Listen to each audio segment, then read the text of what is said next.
In this video, I'm going to show you how to bold text in Adobe InDesign. First of all, open your project and navigate to the text you want to make bold. Once you've selected the text Properties panel will appear on the right side of your screen. It's important to note that Adobe InDesign doesn't have a direct bold option like other text editing software. Instead, you can change the weight of your text to make it appear bold. In the Properties section, scroll down to the Character section. Here you'll see an option that shows the current font style, which might be set to regular or another style. Click on the small arrow next to this option to open a drop-down menu. From this list, you'll see different options such as italic, bold, and other variations. Choose bold from this list, and you will see your text immediately change to a bolder style. If the font you're using doesn't offer a bold variation, you won't see the bold option in the drop-down.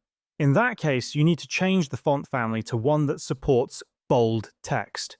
To do this, click on the Font Family drop-down and select a different font that has a bold version available. Once you've chosen a new font, you can then go back to the Weight section and select Bold, and this is how you can make your text bold in Adobe InDesign.